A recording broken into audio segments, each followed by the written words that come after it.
Good day guys, Mark here again and welcome back to my channel. If you're new to my channel, you love cars, DIYs, and anything car related, please consider subscribing and check out my playlist. Okay, good morning guys. Today magpaparenew ako ng rehistro ni Barney. Punta tayo ng LTO. It's 7:10 in the morning. Ang alam ko 8 o'clock nag-i-start yung office hours nila. Pero agahan na rin natin para kung sakaling mas maaga magbukas yung TPL at yung emission is mas mapabilis yung lakad natin. Update ko kayo sa price mamaya pagkatapos natin mag-renew ng rehistro. A few moments later. Okay, so good morning guys. Nandito tayo sa LTO ngayon.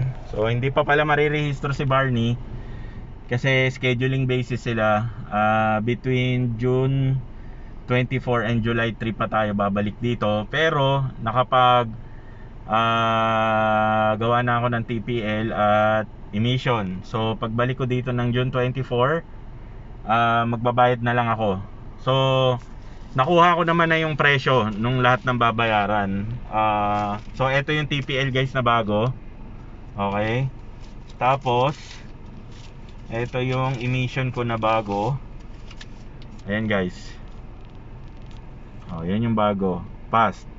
Di ba? Sana yung ano niya. So yung nakuha siyang CO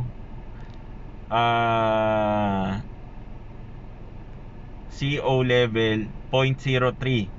So yung ano niya, CO2 0%, oxygen 0.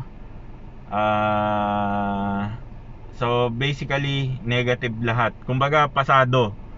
Ayan guys. Ayan, yun yung result niya. Okay. Yan si Barney. So tapos pinalagyan ko na rin ng, sabi ko, may top load. Yan. So kompleto na yan.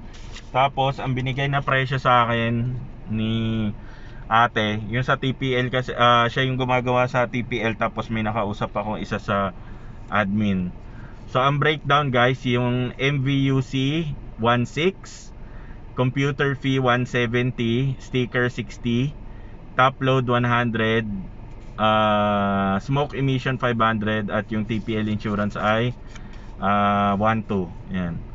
So wala pa yung top load dyan, pero sa 100 lang sinabi na. So ang total niya ay 3,530 plus 100 is 3,630.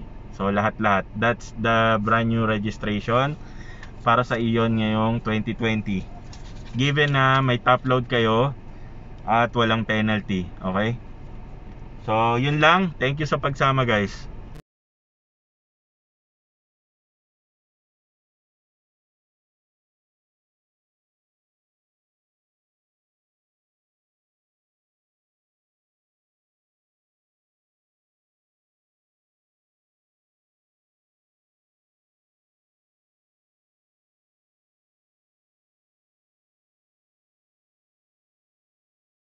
So salamat sa pagsama. Sana nagustuhan nyo yung video natin today. Kung nagustuhan nyo, bigyan nyo naman ng thumbs up. Kung hindi pa kayo nakasubscribe, hit nyo na yung subscribe button. Mark nga pala ulit.